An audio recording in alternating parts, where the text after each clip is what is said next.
అస్సలాము అలైకుం వ రహ్మతుల్లాహి వబరకాతుహు.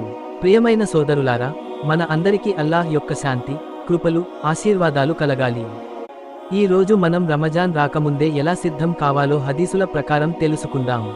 రమజాన్ అంటే కేవలం ఉపవాసాలు ఉంచడమే కాదు, మన ఆత్మను, మన ఆచరణలను, మన హృదయాన్ని పవిత్రం చేసుకునే సువర్ణావకాశం.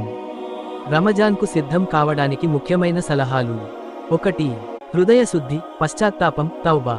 మన హృదయం ఒక స్వచ్ఛమైన ఆకాశం వంటిది కావాలి. మన పాపాల కోసం అల్లాహ్ వద్ద పశ్చాత్తాపం చేసుకోండి. ప్రవక్త ముహమ్మద్ సల్లల్లాహు అలైహి వసల్లం చెప్పారు, ప్రతి మనిషి పాపం చేస్తాడు, కానీ ఉత్తమమైన వారు పశ్చాత్తాపం చేసేవారు. 2. నమాజ్లో స్థిరత్వం. 5 సలాత్లు సక్రమంగా చదవడం ప్రారంభించండి. తహజ్జుద్ నమాజ్ వంటి అదనపు ప్రార్థనలు కూడా చేయండి. నమాజ్ ద్వారా మన ఆత్మకు శాంతి, మనసుకు సాంత్వన లభిస్తాయి. 3. ఖురాన్ పఠనం మరియు ఆచరణ. ఖురాన్ రమజాన్లోనే అవతరించింది కాబట్టి దానిని చదవడం మాత్రమే కాదు, దాని అర్థం తెలుసుకోవడం కూడా అవసరం. రమజాన్లో ఒక పూర్తి ఖత్మ్ చేయడానికై ఇప్పటి నుంచే రోజుకు కొంత భాగం చదవడం మొదలు పెట్టండి. 4.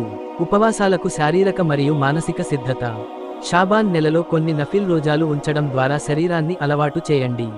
మన ఆహారపు అలవాట్లు, నిద్ర తలంపులను సరిచేసుకోవాలి. 5. జకాత్ మరియు సదఖా, దానం.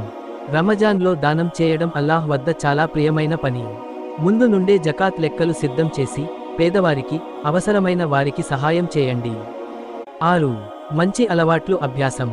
అనవసరమైన మాటలు, అనవసర పనులు, సోషల్ మీడియా, దృష్టి మాయం చేసే అంశాల నుండి దూరంగా ఉండండి. దైనందిన జీవితంలో సున్నతులను ఆచరించండి. 7. సమయం నిర్వహణ. రమజాన్లో ఖురాన్ పఠనం, నమాజ్, జిక్ర్, సేవా కార్యక్రమాలకు సమయం కేటాయించండి.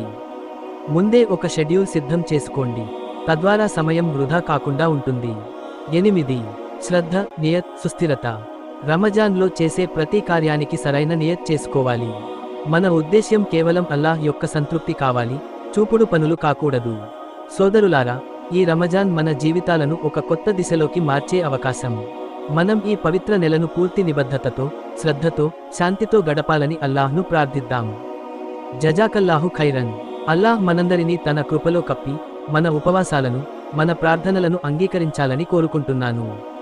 అస్సలాము అలైకుం వ రహ్మతుల్లాహి వబరకాతుహు.